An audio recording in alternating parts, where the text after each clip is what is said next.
Yan. Magandang araw uli mga kaubas. Pasyalan natin tong gagawin nating ubasan ulit. Ayan, naumpisaan na nilang magtanim. Natayo na rin yung poste natin, bakal. Ayan. Ayan, nilagyan ng simento sa loob para tumagal kahit papano.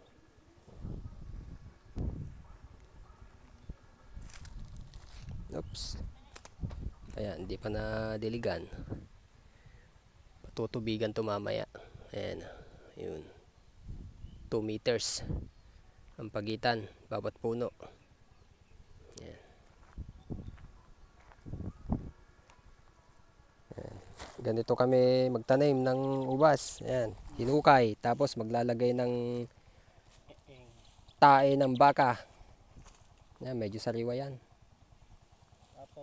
Tapos sinahalo. Ayan, kaunti lang yung hinukay. Oh. Yan lang yan. Di ba?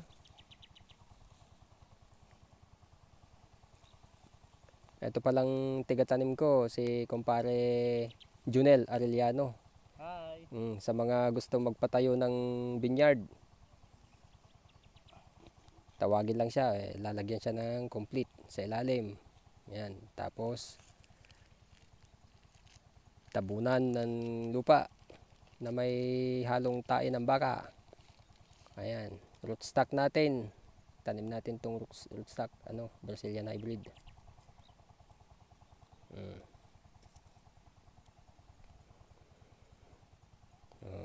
Ayan, ganyan lang kasimple.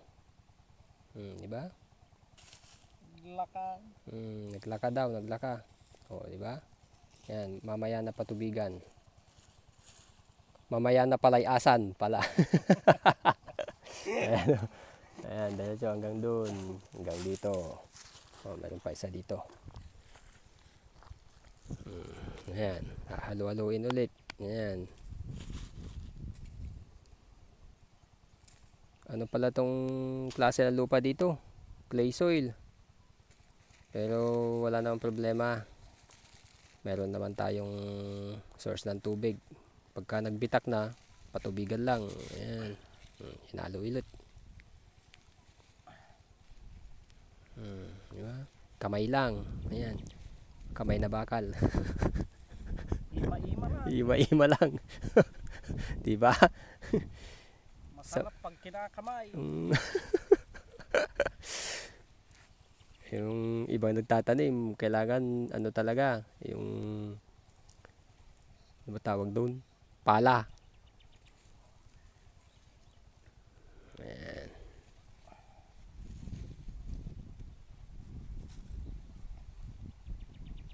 I-upload ta di YouTube dito paray.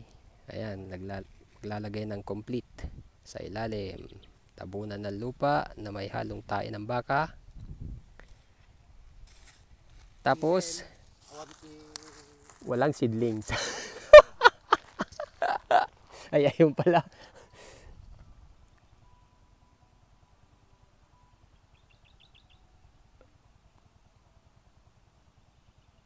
Di ba? Ayun na si Bossing.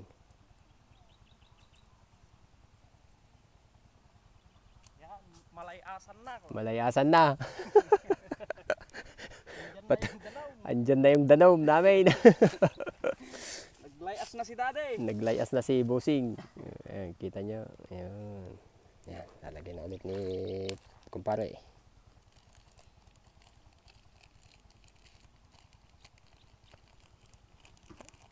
Gagamit tayo ng rootstock kasi pagka maulan na dito, namamatay yung mga self-rooted na premium variety. Kaya gagamit tayo ng rootstock. Di ba? Tapos ulit. Ganyan lang kasimple. Lakan. Lakang boyet. Nalan George. Punta natin yung patubig. Layas muna. Tsaka mamayang gabi, layas ulit.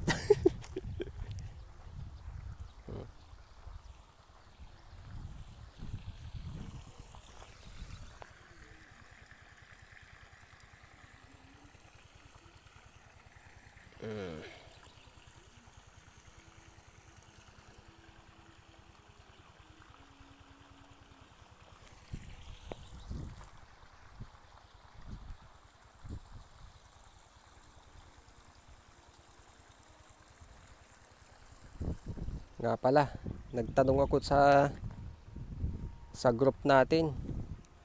Malayo pala tong pagitan ng bawat poste ko. Nasa 3 meters, dapat pala 2 meters by 2 meters lang. Baka hindi kayanin nung alambre na ilalagay. Pero hindi yan problema, maglalagay na lang ng tungkod sa gitna. Ayan, ganyan kami magpatubig. Cut muna, cut. Bitak siya, oh. Umabot yung tubig dito. Ayan, oh. Tingnan nyo. Ayan. Patubig. Oops. Oh, di ba? Kaunti na lang, malapit na.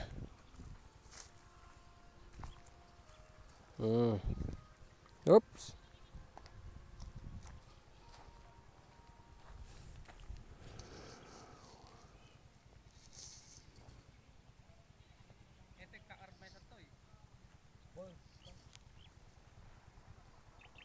Ang area pala ng pinagtamnan natin, nasa 225 square meter. Naglalaro doon sa 225 square meter. 15 meters by 15 meters, so 225. Tapos ang seedling na nailagay nasa 40 plus. 40, sakto 40. Kasi doon banda, medyo maiksi na doon, kaya 5 piraso ilalagay doon. Nasa 40 pieces na seedlings ang nagkasya dito sa 225 square meter. Ayan. Check nyo.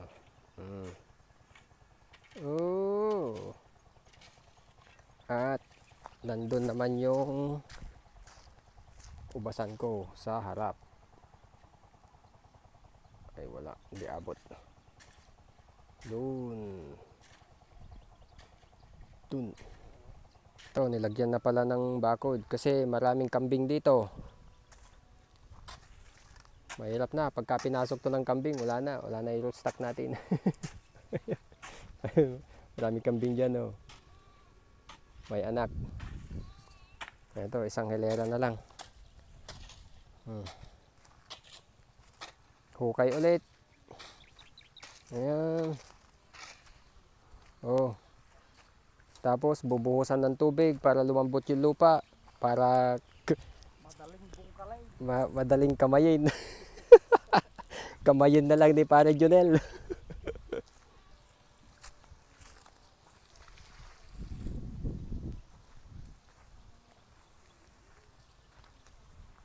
Ayan.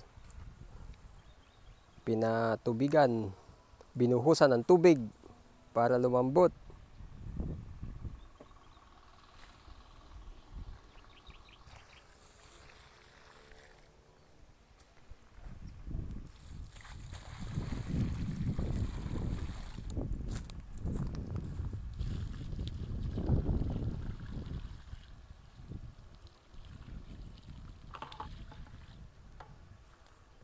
Kulang yung seedlings na nabili ko. 40 pieces lang yun. Dito lang nagkasya. Meron pa dung tatamnan ulit na ng ubas.